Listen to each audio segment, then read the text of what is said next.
Magandang araw mga boss. Ngayon ay mag-DIY tayo.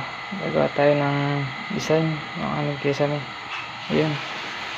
Gagawa natin ng 3S design yung naka-drop na yun.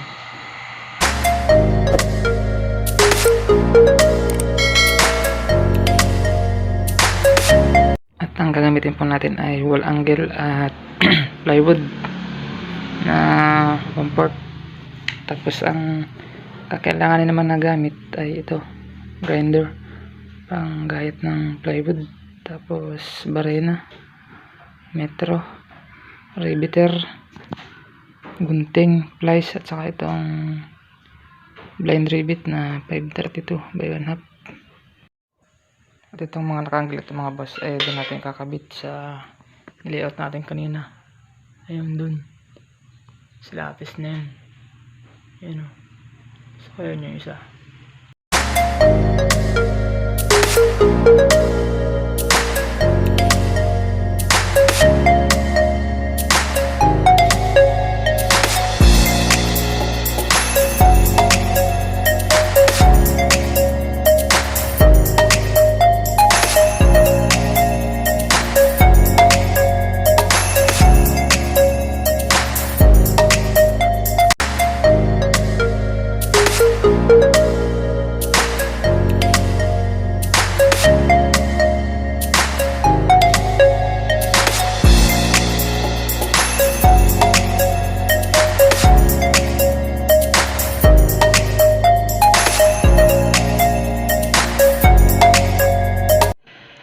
Mga boss, tapos na. Ayan. Sasalpak na lang natin siya.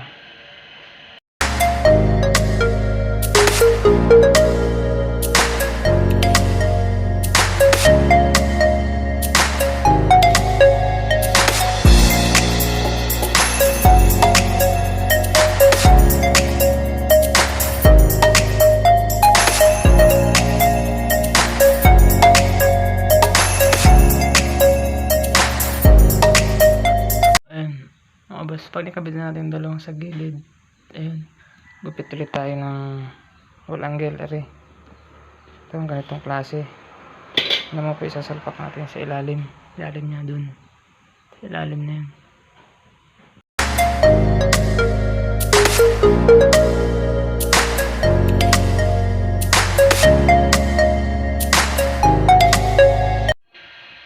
Ayun mga boss, pag ilagay po natin sa ilalim, ang isusunod naman natin ay yung sa likod na sidings nya.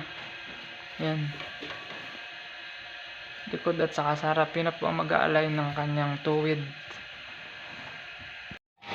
So ayun na mga boss, ikabit na natin sa likod na sidings nya at saka itong sa harap.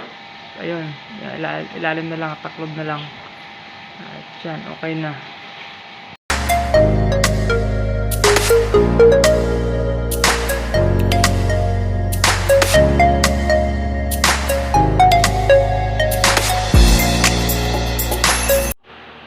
Kaya na mga boss, natapos na din po. Kung meron man po kayong suggestions, paki-comment na lang po, at sana po ay supportan ng aking YouTube channel. Salamat po.